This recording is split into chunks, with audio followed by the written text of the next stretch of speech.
This is Dave, and I'm here with Ethan, and together we are Dave and Ethan's 2000-inch Weird Al podcast, episode 101-inch.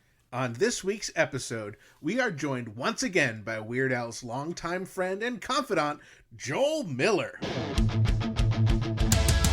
It's Dave and Ethan's 2000-inch Weird Al podcast. It's a podcast about Weird Al. It's Dave and Ethan's 2000-inch Weird Al podcast. Seriously, the whole podcast is about Weird Al. Dave and Ethan's 2000-inch Weird Al podcast. You don't have to listen, but we're glad you are. Dave and Ethan's 2000-inch Weird Al podcast. Wow, what an episode last week, Dave! Yeah, there was so much excitement around the episode, and we think we know why. My phone and my Facebook and my email, it was just exploding with messages congratulating us on reaching 100 episodes. And people just telling us how pretty stinking majestic and excited they were to hear from so many of our past guests. Yeah, the response to last week's episode was grand. A word of mouth spread quickly, and we know a lot of you tuned in to hear what the fuss was all about and hear those amazing stories from Joel. Well, big welcome to all of our new listeners. You, of course, can find information on how to subscribe and how to listen to all of our back episodes so you can get caught up by heading to our website, weirdalpodcast.com or 2000inch.com. A lot of the comments we received were directly concerning our intern Frank and hearing him speak on the podcast for the very first time. So let's address that right now. From all of us here at Dave and Ethan's 2000-inch Weird Al podcast, from the depths of our heart, we want to apologize if hearing Frank's voice was upsetting to you. Trust us, we know how annoying his voice can be, and we have to put up with him every day, so consider yourselves lucky that that was all just one episode. We promise we will do our best to actively limit how often Frank speaks on the podcast in the future. Well, now that we got that out of the way, we just want to once again tell you how excited we are to not only have hit 100 episodes, but in just about 1 month, we are going to be hitting our 2-year anniversary. To help us celebrate our 2-year anniversary, we are going to be having an online concert event with Trevor Strong from the Arrogant Worms. Now, the concert is going to be on our actual 2-year anniversary, May 8th, and the concert is going to start at 8 p.m. Burrito time, 5 p.m. Hollywood Star Time. All of our Patreon supporters and their families at the $5 tier or above are invited to join us at no extra cost. Hey guys, can I go to the 2-year anniversary concert? No, Frank. You're not a Patreon supporter. Well, for anyone else who's not a Patreon supporter, it's not too late. You can join us now by visiting patreon.com/2000inch for an invite to this exclusive concert event. Plus, you'll be supporting our podcast, and you'll get all the other perks being a member of the Patreon family will bring. Remember, Patreon family, RSVPs are required as the slots are limited and they're filling up fast. So make sure you let Frank know at frank@2000inch.com ASAP if you plan to attend. Now, we are excited not only to be having a concert with Trevor Strong, but we are really excited to announce that among the songs he plays, he will be covering Weird Al songs as part of the concert. You do not want to miss it. And don't worry, folks, even if he somehow does become a Patreon supporter, I promise you our intern Frank will not be there. We will make sure we have some laundry for him to fold or something else going on that night. Yeah, nobody wants to see Frank when you're having a good time. Now, we all know our friend David Grant from episode 87-inch, including his persona Sebastian Shepard, author of The Ruins of Our Past. But did you know David Grant also has a comedy rap persona named MC Chalkskin? I did know that, and last Thursday, April 1st, was the 10-year anniversary of MC Chalkskin's debut album, Fresh Donuts. And get this, one of the songs on that album is called Butt Dialed You. Oh man, that happens to me all the time. Has it ever happened to you, Ethan? Last week, in fact, I got a butt dial from none other than Beefalo Bill Burke. No way!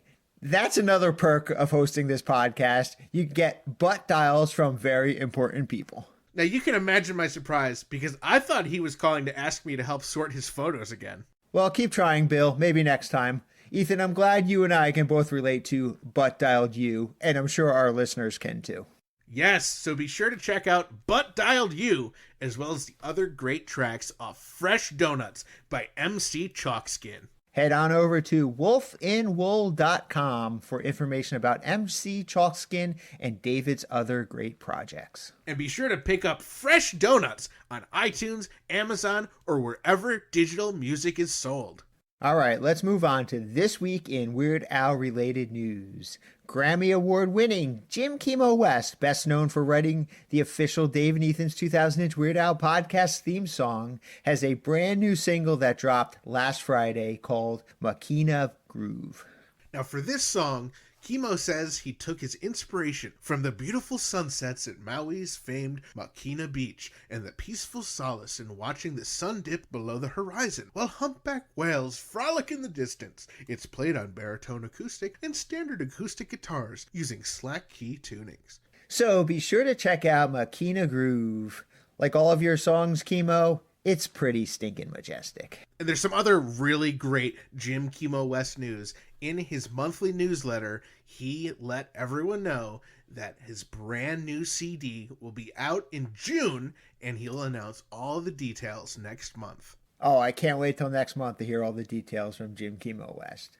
Here's some other exciting news. The band Green Jelly, aka Green Jello, has a brand new album coming out called Garbage Band Kids. Now, this is really exciting because it's going to include guest musical performances by members of Trailer Park Boys, Suicidal Tendencies, Fishbones, Hacksaw Jim Duggan, plus a special cameo by Weird Al Yankovic. I'm really excited to see how Hacksaw Jim Duggan fits into this release. It's going to be really cool. So this new album, it's coming out on CD and it's coming out on vinyl, and there's 2 different vinyl releases. So if you're a nut like Dave and I and you want to have all the different versions, you can head over and pre-order the album at CleoRex.com, and the album will be out on June 4th. Very cool. I'm looking forward to this. This is their first studio album since 2009, so it's been a long time coming, and I'm so happy that Hacksaw Jim Duggan and Weird Al Yankovic are both going to be on it. Your worlds are colliding, Dave. Exactly. Now, unfortunately, we have some sad news to report. The legendary Mad Magazine writer Frank Jacobs has passed away. Weird Al fans that are not Mad readers might be familiar with Frank Jacobs' name because Weird Al wrote the foreword to his book, Mad's Greatest Writers, Frank Jacobs' 5 Decades of His Greatest Works. In his introduction, Al wrote, Frank Jacobs wrote most of the song parodies for Mad, one of my all-time heroes. From all of us here at Dave and Ethan's 2000-inch Weird Al podcast, Gill and chill in peace, Frank Jacobs. You know, Dave, one benefit of reaching 100 episodes is that we can finally get syndicated. Oh, I would love it if we got picked up in syndication, because maybe then Weird Al will add our podcast to the list of other syndicated shows that he sings about in Syndicated Incorporated. Oh, I hope so. You know, we really should have done something special to celebrate 100 episodes. Instead, we just wasted the whole episode on phone calls with our amazing friends, a bunch of our amazing past guests, talking to ourselves in the future, talking to some really cool disc jockeys, and yuck, talking to our intern Frank.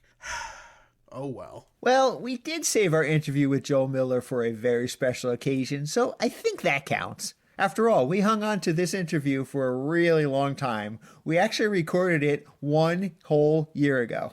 Oh, that's true. Well, episode 100-inch was special because that's a big, exciting number, 100. But don't forget, episode 101-inch is a very special episode too, because 101 is a palindrome. Ooh, and episode 102-inch will be special too because, well, hey, you know, I think it's time we pick up this week's interview with Joel Miller, already in progress. How many times did you guys, the Valencia All-Stars, play the coffee house together? I think we would play once a quarter. And then also what started to happen was, and then the second time we played, I decided that I was going to wear a polyester leisure suit. Instead, we have pictures of that. It looks disgusting. And then I said, okay, so Al stole my Hawaiian shirt idea, and now Beck later on would steal my polyester leisure suit idea. Oh, no. So I said, okay, what's next? But so the second time we played was the next coffee house, and it was pretty much more the same thing. I had wrote an original song. I had never written a song before. Al put it to music. It kind of sucked. It was called June Sale Junkie. And I couldn't remember the name of my own song.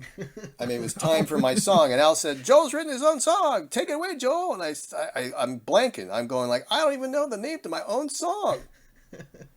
And finally, I think he may have prodded me and just kind of whispered, like, it's June Sale Junkie. It's June Sale. Oh, it's June Sale Junkie. It's about my sister. And so we played it. I don't remember I sang, and I don't remember even singing. And I'm like, oh, I think I need to change my underwear. Now I know how difficult this whole thing is. And he had also taught me how to play accordion. I knew how to play one song in the accordion. Wow. And he gave me the accordion, and I effed that up.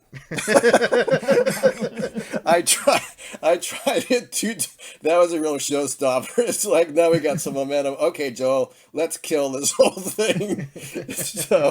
So we went back to, I think we had a medley, which we finished the show with. But what had happened was that the special events committee of the school had caught wind of our performances, and they started to ask us to perform before other acts.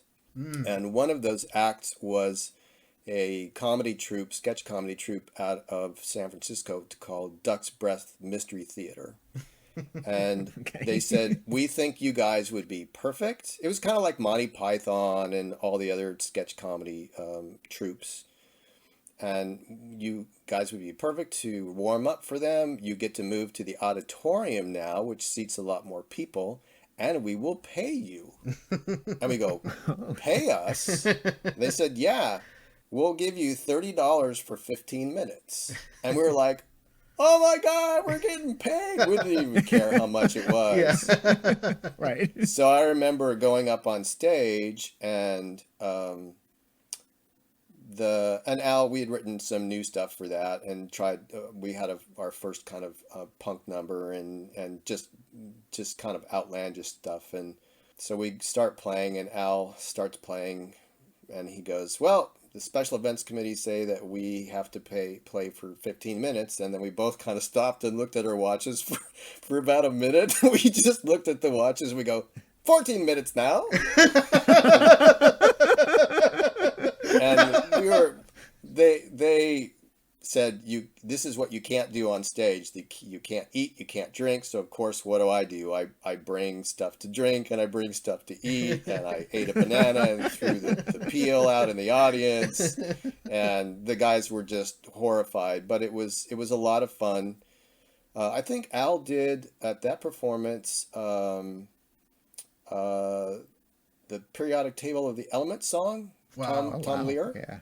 Which was, Al was a huge fan of Tom Lear. We did that one, we did some other numbers, and then the guys from the Duck's Breath Mystery Theater came up to us before they went on stage, and they said, so what are your majors? What do you guys do?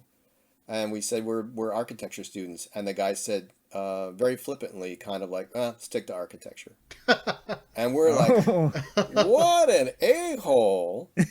And then I think it was 2 years later, they opened for Al. Oh, I love it. And the guy grabbed Al, I think, around the throat and kind of fake throttled him. He says, I thought I told you to stick to architecture. Wow.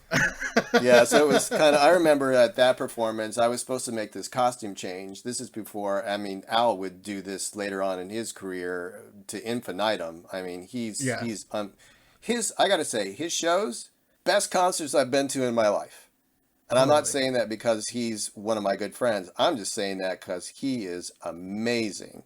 I mean, there's different kinds of performances, but dollar for dollar, Weird Al show, I'd rather go to one of those than any other concert in the world. They're so much fun.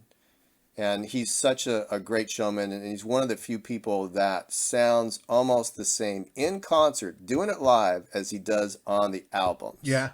And he doesn't lip sync, and I mean, and he brings it. He brings it. So I remember he called me up once. He was in Alaska, and he was so sick.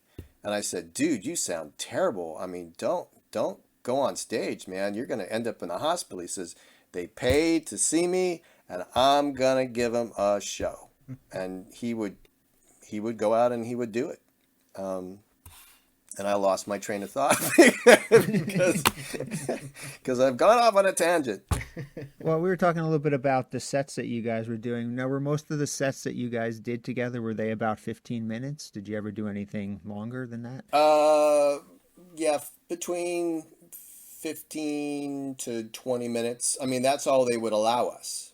So we had time limitations. They wouldn't allow us to go any longer than that. So that was kind of written in stone. And we would try to go longer, and then, they would give us a look or I don't think they ever cut the mics off, but that was like, you kind of remember the old vaudeville hook? Yeah. Right. It's like, "All right, kid, you bother me. Get off the stage." But it was a lot of fun. And so we started to do a lot more stuff for the special events committee. And then there was a competition. Well, there was a couple things that happened. One of the things that happened was that I was home for Christmas break, and there was an ad in the paper that said, there's a new show called The Dream Thing. Now, The Dream Thing never came to fruition, but it said, "Tell us your wildest dream, and we'll try to make it come true, and we'll film it for a new NBC pilot show." And so I wrote to them. This is back when you wrote. I wrote to them. They said, 3 wishes. I said, okay, first thing I want to do is play touch football on the White House lawn. That didn't work. I said, second one was I wanted to go behind the scenes at Disneyland and see all the audio animatronic stuff. And that one didn't work. And the third one, I said, I want to play my bongos with my good friend Al Yankovic, who plays accordion on The Tonight Show. And so a couple weeks later, I get a call from this lady. I still remember her name, Barbara Price. And she said, "Hi, Joel, this is Barbara Price from The Dream Thing." And I didn't know what she was talking about. Right. And she says, you wrote to us. And I said, "Oh, yeah. So which one do I get to do?" And she says, "None of them." And I go, "What?" And she says, "But you and your friend can perform at a comedy club called The Improvisation on Melrose in Los Angeles." And it's actually now pretty famous, The Improv. Right. So we're going to be filming there. One of the ladies that we're going to film, she wants to be a magician's assistant, and you'll be the second act. And then there's a person that just wants to do some stand-up. And so I go, well, my friend is up in Central California. Al had a part-time job at a classical radio station being a DJ. And I said, I don't know if he has the time. So I called him. She says, "Well, here's my number, call me." And I called him. And I said, "Hey, we have this chance to blah, blah, blah." He says, "I'll be right down." It was just like, "I'll be down." I said, what about your show?" "I don't care about the show. I don't care." So he got a friend to substitute for him. And then he drove his car at the speed of light and met me at the Improv. And we were doing our act that we had done at the first coffee house, because we knew that was solid and people really enjoyed that. Mm-hmm. And so they had a sound check, and this is the first time before we performed in front of cameras and an audience like that at a comedy. We're actually on stage at a real comedy club. And I remember they did the sound check and they did some videotaping and there was just about 3 or 4 people in there, and we went up and we did our act so they could get blocking off and stuff. This is where you guys need to sit, and this is where blah blah. Yeah. And nobody laughed. Nobody laughed, and we were just doing our thing, and we looked at each other. We go, "We suck. This is terrible." Like Al almost didn't want to stay, and we were both like, "This is going to be terrible." And but with an audience and people that had been drinking, it went over. It went over really, really well. And I remember the owner of the club came up to us afterward and kind of introduced, but he didn't want to hire us to do anything. And later on, when I think Al would perform there, the owner of the club came up to him and introduced himself, and Al says, "I was here already." So the guy didn't even remember that we were there, but the show never got picked up, so we never got to see footage, and I don't even know if it exists anymore. But that was kind of the first time that we had something that was outside of the school. And we thought that maybe, you always think this is my big break. Somebody's going to see it, and we're going to get to star in our own movie, and we're going to do this, and we're going to do that, and we're going to do this. No, it just but then we stayed, and we saw some really, I came back like the next week just to go to the comedy place, and I saw some comedians I'd never seen before. One would turn out to be a young comedian named Jerry Seinfeld, and the other guy would be a comedian named Michael Richards. Wow. And wow. And Jerry was terrific, and he was so pithy, and his observational humor was so spot on, and the way that he did his act, the ebb and flow, and his timing was just impeccable. I was really impressed by him. And then Michael Richards was just this ball of energy that would throw himself around the stage, and I was trying to wear contact lenses at the time, and I laughed so hard that they popped out of my eyes, and I could not get them back in, and I think my friend had to drive me back home. And then when it came time for Al to cast his movie UHF, I said, "There's 2 guys that I saw that I think would be unbelievable. This guy named Jerry Seinfeld," which later on went to David Bowie, his sidekick in the movie UHF, and this guy named Michael Richards. And so Al reached out to both of them. Now, Jerry had just won, I think, the National Young Comedians Award or something, so you couldn't approach him. It's like they wanted, either he wasn't available or he wanted too much money. But Michael said, "Yeah, I think I'd love to do that," and probably regrets it now. But I remember seeing Michael at UHF, and the screen just was electric every time that he was on, and really helped elevate that movie to places that it ordinarily wouldn't have gone. His performance as Stanley Spadowski was amazing. That is incredible. I'd never heard that before.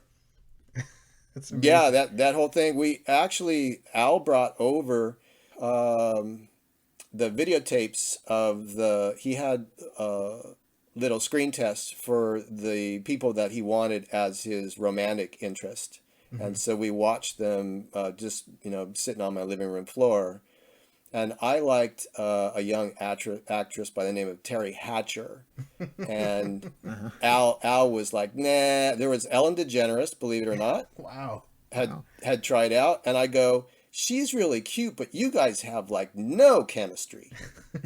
No chemistry. And there was Terry Copeland, who was in a show called We Have It Made, I think. She was very, very attractive. There was a couple others that I liked, but I liked Terry Hatcher the best. And then Victoria Jackson would be the one that Al chose because she had a lot of on-screen experience from Saturday Night Live.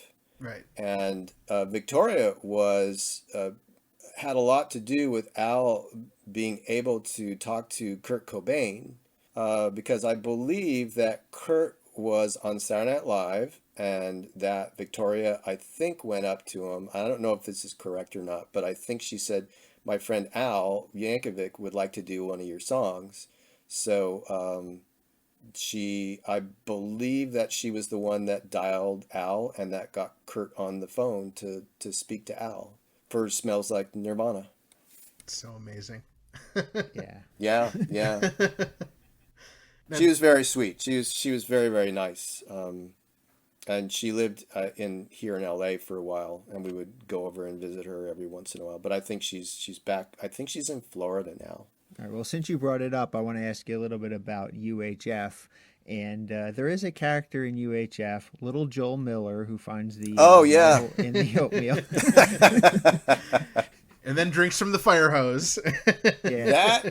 That came from Al and I when he was on campus radio. We did some characters, and this was during the height of what was called the Iranian hostage crisis. The Iranian government had seized the American embassy in Iran and was holding hostage, I forgot how many people. It was very, very tense, and so I decided, of course, that I was going to do a radio character called the Ayatollah Yuso, which was the Ayatollah Khomeini's younger brother who had escaped from Iran and was hiding out in the United States. And I did social commentary on the differences between Iran, his view of things and the American view of things. So Al used to just call me up and say, here's the subject, you've got like 10 minutes to come up with stuff. And Al was the perfect straight man. He was amazing. And so it was a whole riff about 4th of July, and I had come up with some stuff like, I don't understand you Americans, and we go to the 4th of July celebrations, and you set up all these booths. Like you have a booth where you throw a ping pong ball into some cups and you win. What do you win? You win a teddy bear, and the eyes come off and the kids choke on them. I don't understand what you guys are doing. He says, why don't you have any practical booths? And Al says, what do you mean practical booths? He says, well, like spit on gopher, 50 cents, spit on gopher. And I would say, well, what do you win? You don't win anything. It's just spit on gopher. It's for satisfaction of spitting on gopher. So Al goes, that's interesting. You have any other booths? Yes. Drink from the fire hose. This is very popular, with the old folks. So that's where that came from. Wow. And then one of them was of course find the marble in the oatmeal. So all of those were combined together for that one scene, and as kind of an homage, Al used my name. And I remember my dad, may he rest in peace, my dad also loved to be in Al's videos. When Al needed a quote unquote older person to be in some of his music videos, he would always ask my dad. And my dad he was always game. He played Fred Mertz in the Ricky video. Oh wow! But wow! Yeah. So it was very cool. But I remember that it was always kind of a big deal to make things as funny as possible, but also make them kind of archaic and do things that people weren't really expecting. And that's what we tried to do in those pieces, especially the thing like spit on gopher and the find the marble in the oatmeal. And we got away with that for quite a long time until I think management got a little bit antsy because we were right on the edge of being politically incorrect. And Al also had, the radio station was run in a particular manner, and they had different songs which had to be played so many times per hour. So they did it with a color-coded system. Like a blue dot's got to be played this many times and a red dot's got to be played this many times. And Al did whatever the heck he wanted to do. And so that combined with we started to get a little bit too edgy, the management finally said, we think it would be in your best interest to step down.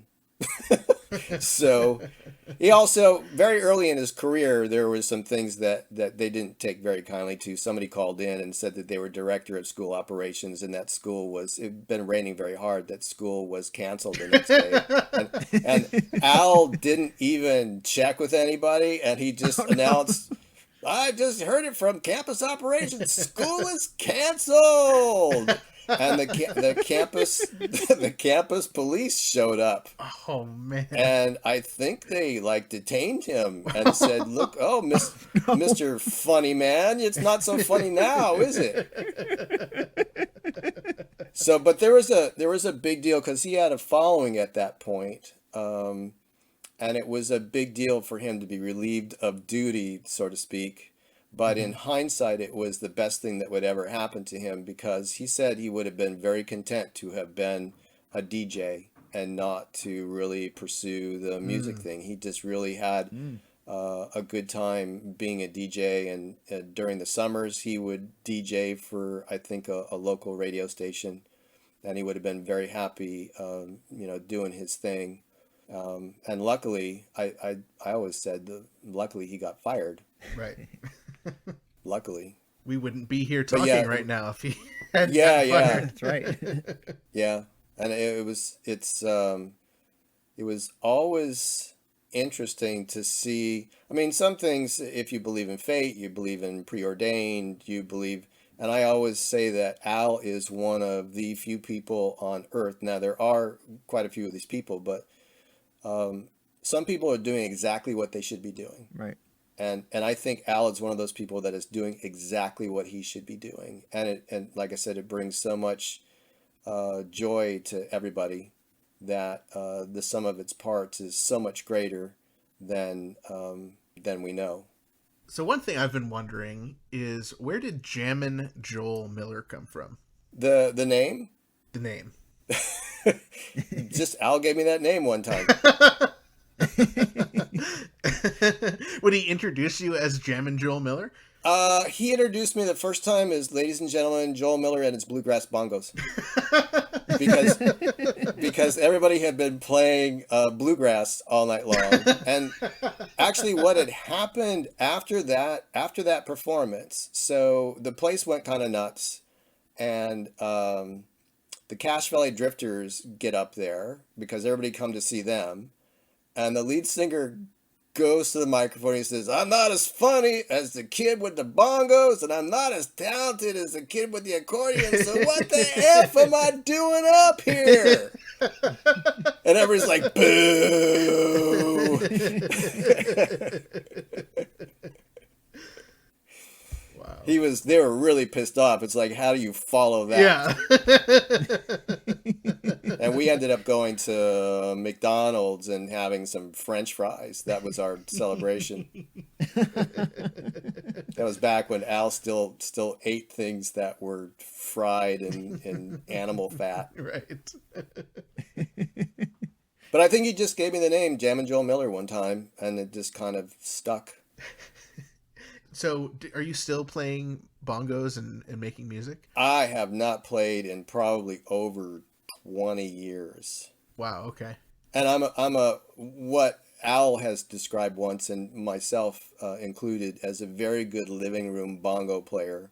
But that's about where my skill set ends. And I was just thinking about it today because for the first album in 1983, the Weird Al Yankovic. Yeah. I played on two songs. I played on Ricky and I played on Got a Boogie, and they just let me play. They just said, "Do your thing, just play." And so I just played, and I had a really it was a gas, and that's also where I met for the first time, Bermuda and Jim West and Steve J. Ruben wasn't with the band at that time, Right. And those guys are they're incredible musicians, and they're also just incredible people. And I think one of Al's superpowers is that he's able to get the right people around him. And he's incredibly good at that. And he's incredibly loyal once you're in the inner circle. I mean, and you prove that you've got chops and you can do your thing. He'll hang on to you forever. But he just got really, I mean, these guys are just terrific. So I met them for the first time and just felt so at home and at ease with them. And we all performed in the same room at the same time. They just put these little partitions between us, like these sound partitions. Okay. And so with little windows so we could see what each other was doing. And of course, I messed up because they told me show up at the recording studio at 8 o'clock. So I thought it meant 8 o'clock in the morning. So Oh no. that's not when rock and roll people record. So I show up and there's just the security guard and there's nobody there. And I said, I'm here for the Al Yankovic recording thing. And he looks at me, he goes, that's 8 o'clock tonight. And I go, oh crap. And he goes, something, I'm walking away. He goes like, white people are so stupid. It's just like, and I'm like, oh, okay. So I came back and I just had so much fun recording and meeting all those guys. But the second album, Weird Al Yankovic in 3D, which I think was in 1984, I performed on Mr. Popeil, and we did a run through and I did my thing and I played, and they go, well, that's not what we want. And I said, well, that's how I play the song. And they go, no, that's not what we want. We want you to play the congas and we want you to do it like this. And it was very boring. It was just bop, bop, bop, bop, bop, bop, bop, bop, bop. Well, I was screwing up all the time. It was just too slow for me, and I just wasn't having a good day. And so then I realized I kind of sucked donkey on that on that whole thing. I don't know if I can say that, but I didn't do well, and I realized it was not going to be my vocation. That there were very few times where people were banging down the door for professional bongo players. And by then I was enmeshed in the computer business. One of my family members had opened up a store and they wanted me to go in the computer business with them. And I thought that it would be a good direction to go because trying to make a living playing professional bongos, I thought wasn't in the cards for me. Although the very first time that we performed, or I shouldn't say performed, when we recorded, there was a gentleman that was looked like a big hair rock and roller. I didn't know who he was. And it would turn out that he was the drummer for Rod Stewart. And they were doing a recording session or something at the facility at Cherokee Studios. And he came up to me after I had done my thing and he says, "You, sir, are a white funk machine." And I go, "Well, thank you very much." And he shakes my hand. He says, "You ought to come by sometime and play with us." And I'm going like, "Yeah, whatever." I'm just like, I don't know who you are. He had the snaggletooth, the gold chains and the big hair and the whole thing. And I'm going, that guy's I was going like, yeah, whatever. And Alex says, "Do you know who that was?" I said, "I have no idea." So he told me who it was. And I go like, yeah, so whatever. Whatever. Whatever. But yeah, I haven't played, in answer to your question, I haven't played probably in over 20 years. I'm in a condominium complex, and when you get loud here, people like, Feet come through walls. Yeah, it's kind of, and besides my bongos are busted, I need to put new skins on them, which I've done a couple times before. And basically the reason that I play bongos is that my parents wouldn't allow me to play drums.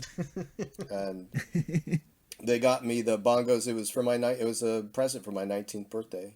I asked for bongos and they were stupid enough to get them for me. And I taught myself how to play. I don't read music, which probably is another reason why I wouldn't be a good professional bongo player.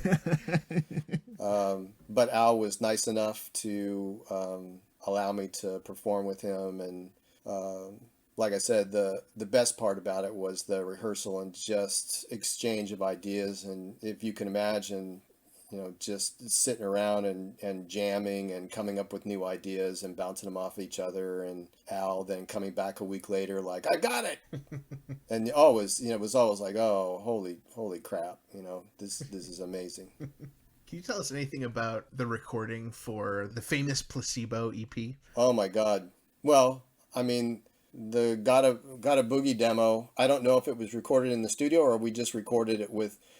Al did have a reel-to-reel recorder, and I remember he saved his money up. I think it was $50, which back then was a lot of money, and he answered an ad, and a guy had the reel-to-reel, and we got in one of my roommate's cars, and we drove for quite a long time through these, just out in the boonies, and it was almost like a log cabin. It was like this person was living off the grid almost, and it was so creepy that we thought we were all gonna, it was like Deliverance or something, that all of us were gonna end up in a ditch or in a scene, in a Quentin Tarantino movie or something.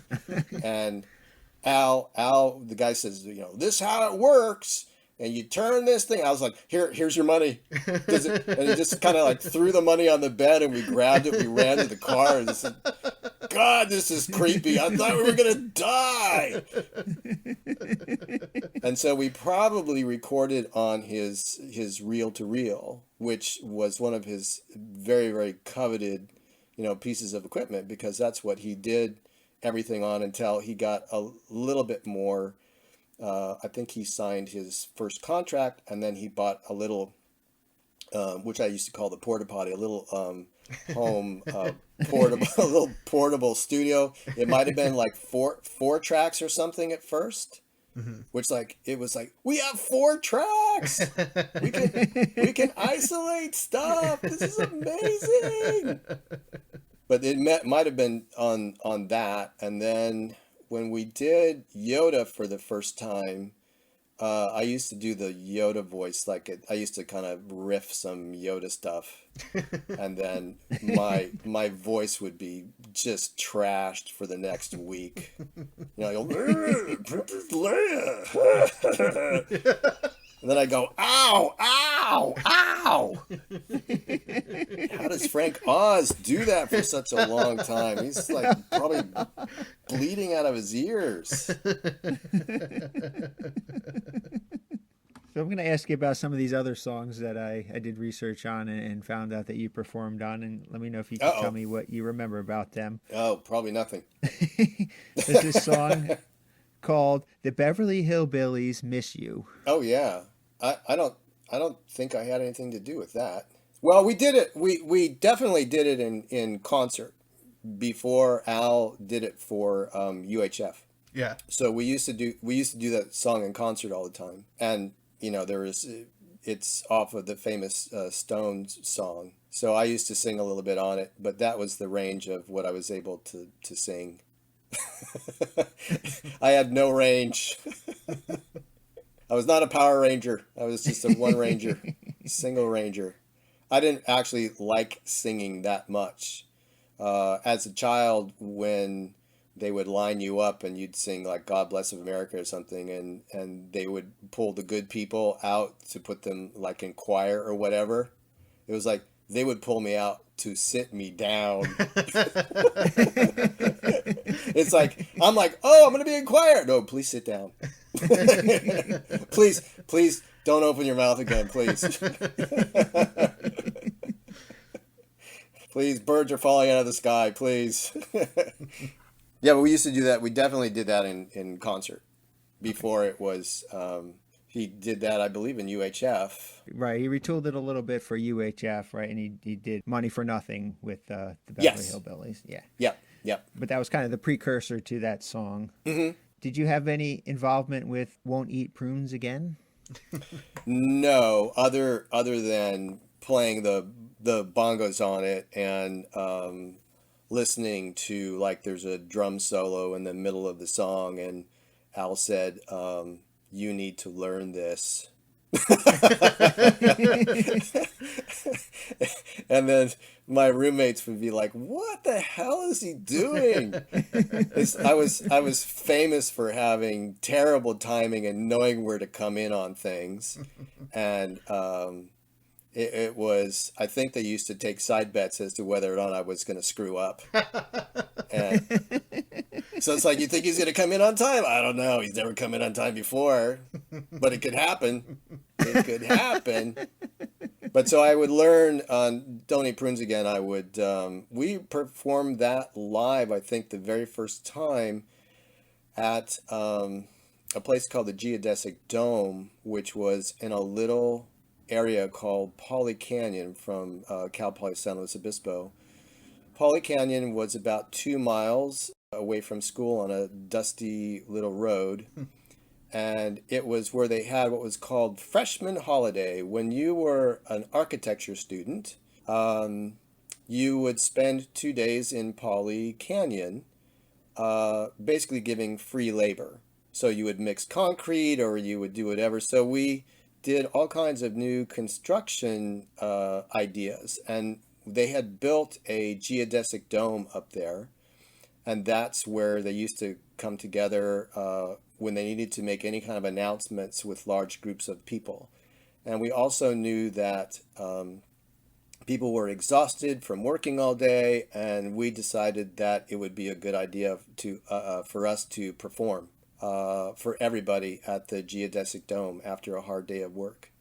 So that was one of the few places that it was performed. And also Al had written a song called The Arky, which was off of The Boxer by Bridge Over Troubled Water guys, Paul Simon and Art Garfunkel. And it was a song about being an architecture student, and actually kind of serious about how much pain and effort you had to go through to suffer for your art. And I think it was the first and only time that that song was ever performed. And the dean of the School of Architecture happened to be there that night.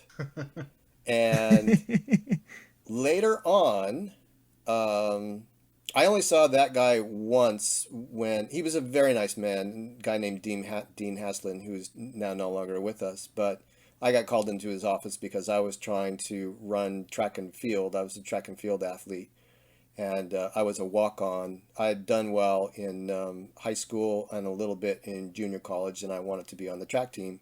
And he said, "You have to make your mind up. You can't be a track athlete, and you can't, do your bongos, and you can't do architecture all at the same time. And I've seen you at the track, and frankly, you're not that good." so I go, "Well, thanks a lot."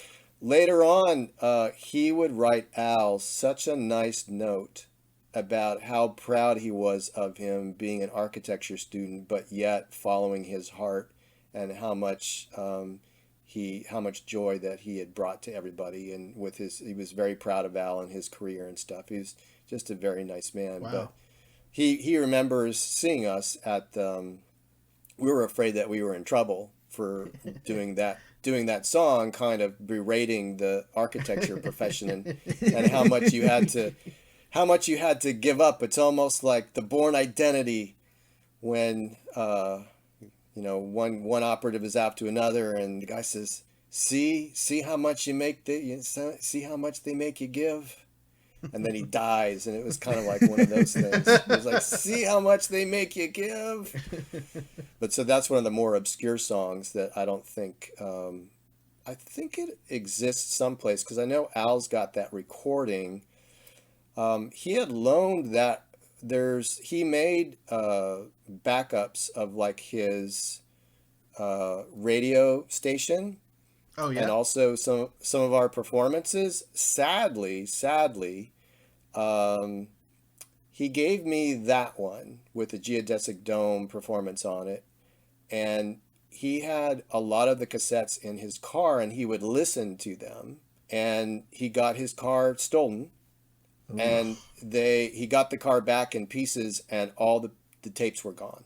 Oh man. So all of those memories were gone forever. And I said, "Dude, I still have a couple of your original recordings. So I then made them into CDs and gave him back the originals along with a CD copy. And all of our like comedy bits and stuff were lost, and it was kind of sad. He was really, really bummed. He goes like, "Wow, I'm never gonna get that stuff." And the person that stole the card, he says, "You could have the card, just bring back my tapes." Right. Oh man. Yeah. That was it was a bummer. They live in my mind. There is a song that I've heard about. It's called "If I Could Make Love to a Bottle." Oh yeah. What can you tell us about that? Not so much a song as it is a social statement.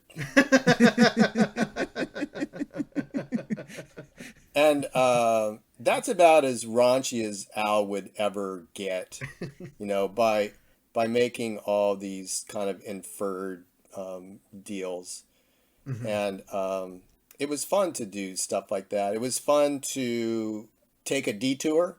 And I think one of the great things about comedy is that you go in one direction, you set things up, and then when you go in a completely different direction, that's where the magic is. And there's a movie, I believe it's called Sunshine Boys, not Sunshine Boys. Well, it's Billy Crystal and David Paymer, I think they're two brothers and they're comedians, and they always say like, "See what I did there?" So it's all about the misdirection. So the whole thing about that song with "If I Could Make Love to a Bottle," search the word through and find one the exact same circumference as you, or something like that. It was a way that Al could be edgy without, being too obscene. You could just make up whatever filth you wanted to in your own mind. Right.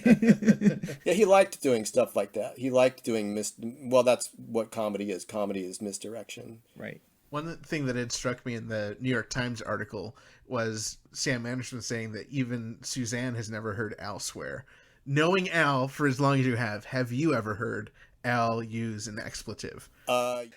So exciting. We need to stop the interview right there. And I mean, it's a total coincidence that it's a cliffhanger. But we will be back next week with the final part of our exciting, amazing, incredible 3-part interview with Joel Miller.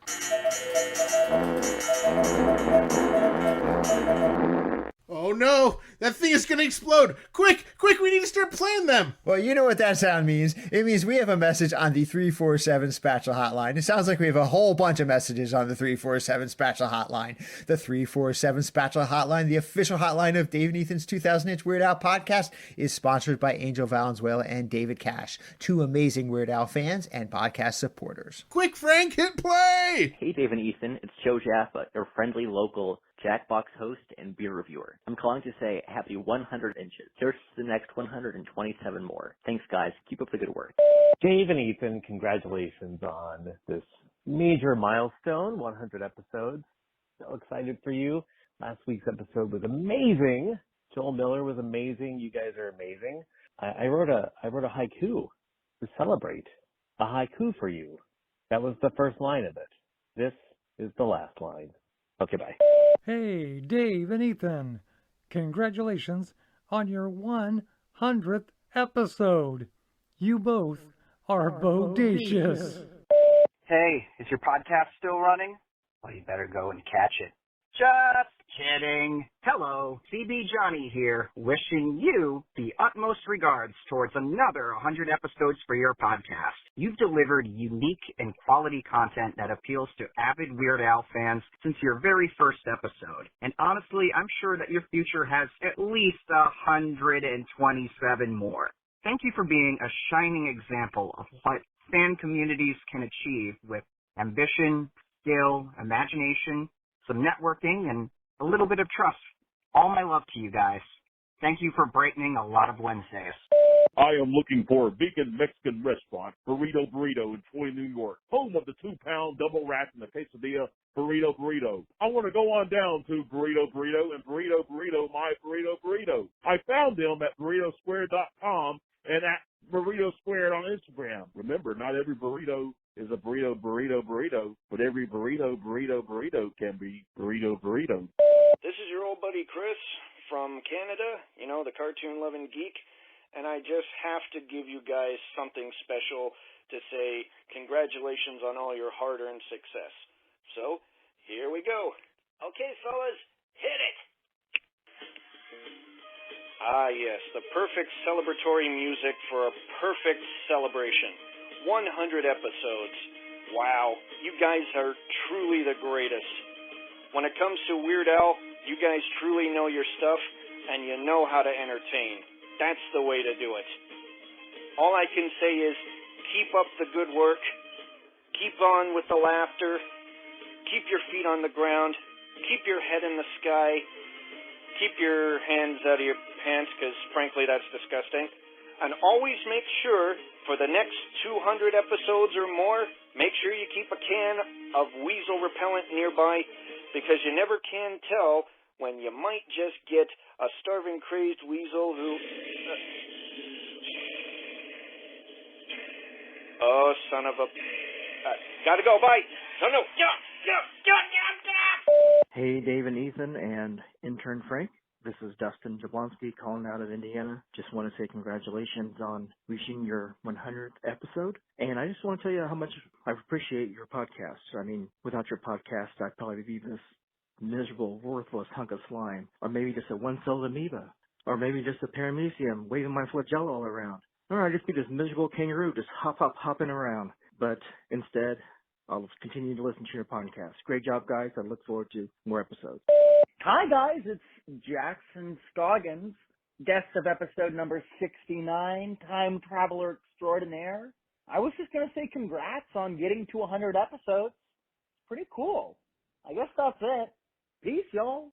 Hey, fellas. It's Jake Larson. As I'm sure you know, I'm a bit behind on the episodes, but from what I've heard, seems like you two really know what you're talking about. So congrats on 100 episodes, and I can't wait to get caught up.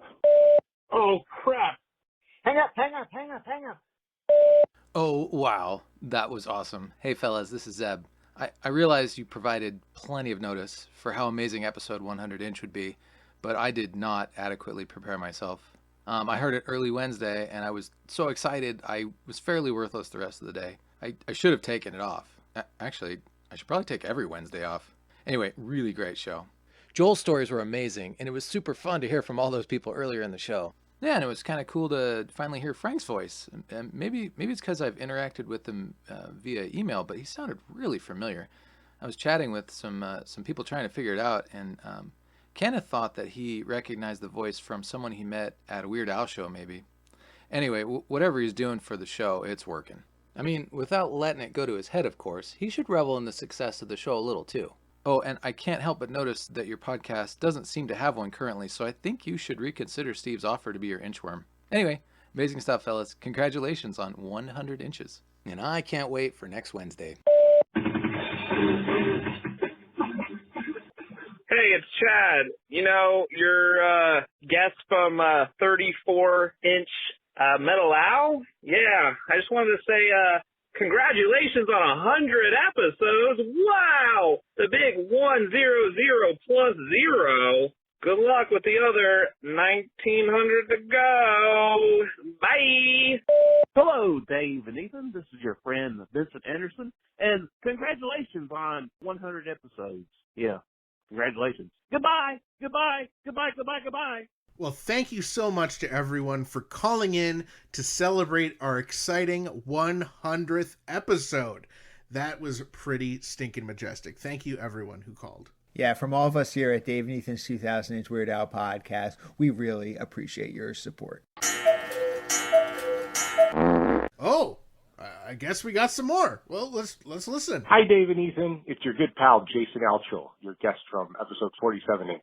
Hey, happy 100 inches. That's so awesome. I wanted to call for two reasons. The first was I really like the noise you play when you get voicemails, so there's that. And then secondly, I was trying to think of what I should get you guys for your 100 inch present. And I was thinking, hey, these guys probably like money, so I was thinking I could send you both $5 and call it a day. But then I was like, wait a minute. if I join your Patreon, I could send you $5 every month for the rest of my life or until my credit card expires. So I did. And as a special bonus for me, I can stop feeling so left out at the end of every podcast when you thank your Patreon supporters because now I'm one of them. Anyhow, congrats on 100 inches. Here's to 2,700 stinking majestic more. Bye. Thank you, Jason, and thank you for joining our Pretty Stinking Majestic Patreon family. And just for you, here's your very own spatula hotline noise. Oh no, when that played, we got another call. Hey, Dave and Ethan, this is Allison Parsons. I just wanted to say congrats on 100 inches. That episode was really funny. I liked it a lot. One really interesting thing I noticed was when you were dialing numbers on Frank's phone, one of the numbers you dialed was the number that was dialed in phony calls. Like it was the same touch tone. I recognize those beeps and boops anywhere. So I really appreciate the little Easter eggs like that. Oh yeah, I almost forgot to mention, you guys should really let Frank talk more often. He sounds like a really cool guy. Keep up the good work, guys. Now, Allison, I think you are in the minority there. Trust us, no one wants to hear our intern Frank talk any more than absolutely necessary. Though that was a great catch with the phony calls reference. We weren't sure if anyone would recognize those beeps and boops. And there are some other Easter eggs hidden in episode 100 inch, so if anyone listening catches any more, be sure to call them in. Ah, they just keep coming. All right, let's check it out. Hey, Dave and Ethan, or who knows? I haven't listened for a little while since last Wednesday. This my show might actually be hosted by the Tarantula and some other schlub. Anyway, I have binge listened to every single one of your episodes all the way up to episode 100 inch, and I just want to congratulate you on a fantastic episode. By the way, this is David Grant, also known as author Sebastian Shepard. Should have said that at the beginning, but that's okay. This is right off the top of my head. I want to give you the definitive top 10 inches of your show. So here we go. Number 10, 36 inch with Cheryl Northrup, the former Weird Al publicist. It would have been higher up, but she thought that Al really forgot the lyrics during Albuquerque. Come on. Really, come on. Number 9, 40 inches, Jonah Ray live. Fantastic live episode. Number 8, 95 inches, photographer Robin Von Swank. What an awesome chick she is. Number 7, 59 inch, Tad Dowd, president of Rock and Roll Records. I've met that man. He has some incredible stories. Number 6, 35 inch, Sean James, Al's hair and makeup artist. What a cool dude he seems like he is. Number 5, 37 inch, Lisa Popeil, part 1. I liked part 2 too, but I had to pick one. I liked part 1 a little bit better. Number 4, 72 inch, Beefalo Bill Burke. What a cool guy that guy is. He's an amazing human being. Number 3, 1 more minute. Wait, oh, nope, that's the wrong definitive list. I'm sorry. Number 3, 17 inch, Vicky DeVries, rhymes with cheese, when we talked about the star ceremony. What an amazing episode that was. Number 2, okay, we're in the top 2. These are the best episodes. Number 2, 27 inch, unreleased Weird Al music with John Bermuda Schwartz. John's always a great guest, but that was by far my favorite of all of his appearances. And the number 1 episode, of course, we all know, was 100 inches, starring Joel Miller and absolutely no one else. Literally just Joel Miller, and you could have gotten somebody as a special guest for that one. It would have been a really memorable episode. I do want to give out honorable mentions to Bill Mooney, Dror Soreth, Frank from the Bank, and the other 2 of Al's gals. It was a tough list, but it is the definitive list. There is no arguing. The worst episode was clearly 87 inches. Who wants to listen to that first? Idiot, just babble on, on and on and on awkwardly. Anyway, once again, Dave Grant, great show, wolfandwool.com. You don't have to do an ad spot on this episode. I guess this would be it. Oh, Dave, we already did an ad spot. Anyway, David, thank you so much for calling.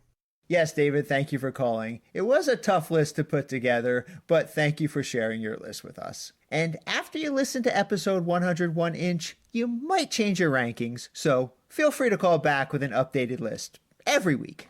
And if anyone else wants to share their definitive top 10 inches, feel free to call 347-SPATULA or post your list over on our Facebook group at group.2000inch.com. Wow, the calls just keep coming in. It sounds like we got another one. All right, Frank, let's patch this one through. Hey, fellas, it's Zeb again. Sorry to keep bugging you, but I was trying to wait for next Wednesday and having a bit of trouble.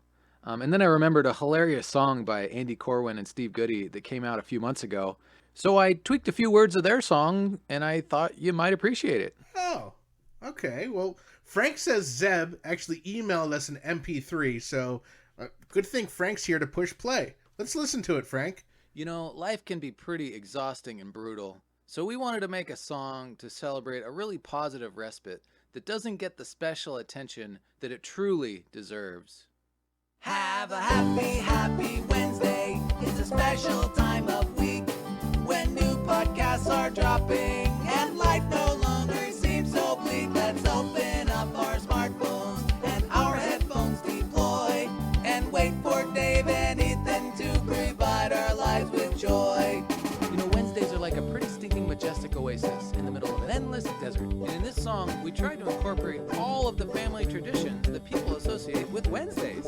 Wednesday comes just once a week, but do not shed a tear, 'cause there are more than 27 packed in every year, and every single one of them is full of mirth and glee. So gill and chill and listen in and join the revelry. Have a happy, happy Wednesday. It's time to scream and shout and decorate the Wednesday tree with Spam, cheese, spuds, and grout. Once you've cued the new show and put that chainsaw down, they'll regale you with tales of Al and wipe away that frown. Happy Wednesday, happy Wednesday, happy Wednesday.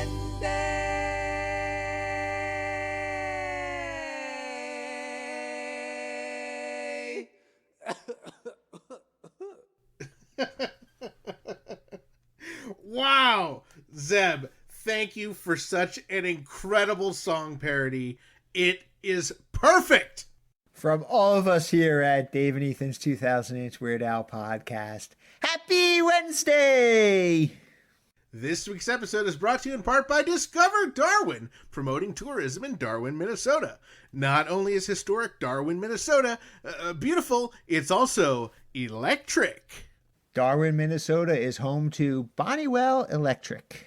If you need an electrician on your construction site exactly 2 days from now, Bonniewell Electric is really the best option.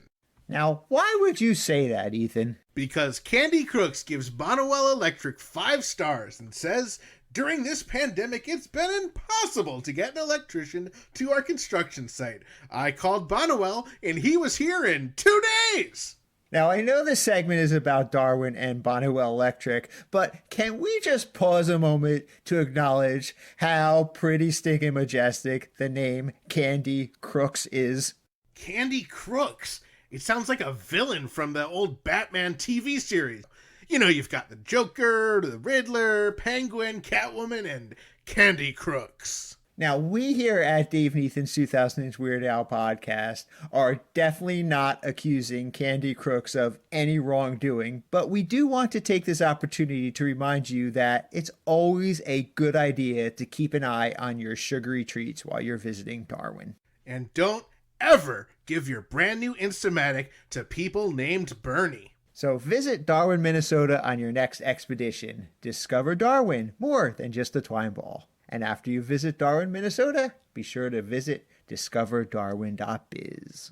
Each and every week, we're able to bring you this podcast absolutely free thanks to sponsors like Burrito Burrito, Angel Valenzuela and his son David Cash, Discover Darwin, Jackson Scoggins, David Grant, and our amazing close personal friend Patreon supporters, Javier, Kenneth, Jared, Zeb, Mark, Blair, Allison, and Jeff. We also give thanks to Chad and everyone else in our Patreon family. Revenue from our incredible supporters on patreon.com/2000inch allows us to continue doing what we love, which is making fantastically fun, funny, family-friendly, and pet-friendly Weird Al podcasts for you each and every week.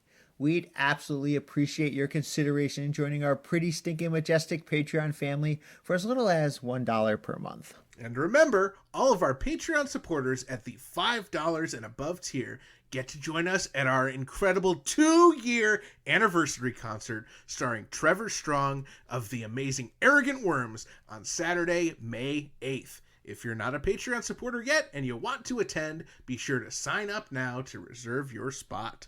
This spring, we will begin airing our series of bonus episodes where we sit down with John Bermuda Schwartz and go page by page, picture by picture, inch by inch through his book, Black and White and Weird All Over. Time is running out for you to grab the book if you want to be able to follow along with those episodes. Plus, it's a great gift to give someone to celebrate Wednesday! And it also makes a great gift for National Grilled Cheese Sandwich Day on April 12th. Patreon supporters get to hear all bonus episodes early, so there's yet another reason to join our Patreon family. And looking for another way to support the podcast? Head over to shop.2000inch.com for official Dave and Ethan's 2000-inch Weird Al podcast t-shirts, tote bags, mugs, tank tops, face masks, pillows, and so much more. Find us online at weirdalpodcast.com or 2000inch.com, where you can find information about our guests and listen to past episodes, like episode 81-inch, where we interviewed Jason Thiessen, creator of the cheese sandwich character and director of the My Little Pony Friendship is Magic animated series. Please join our Facebook group by heading to group.2000inch.com for episode discussions and other exclusive content.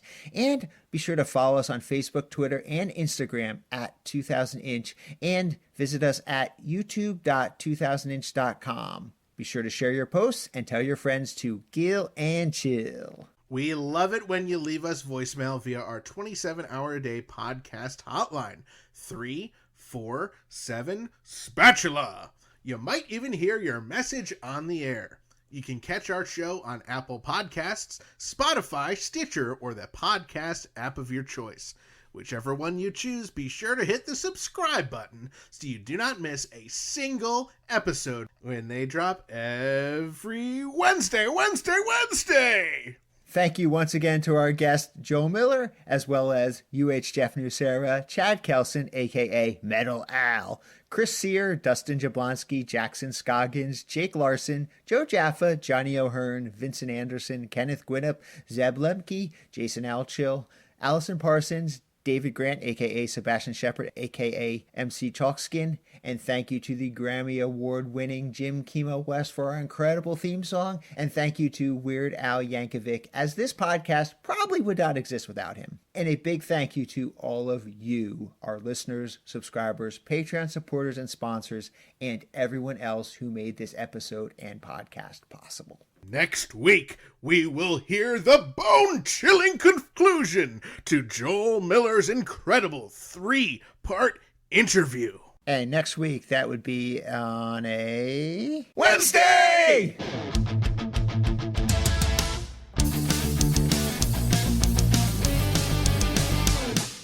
That was Dave and Ethan's 2000-inch Weird Al podcast.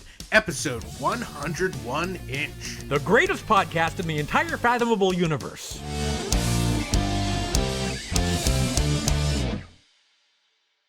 Spit on gopher. 50 cents. Spit on gopher. You don't win anything. It's just spit on gopher. It's for satisfaction of spitting on gopher.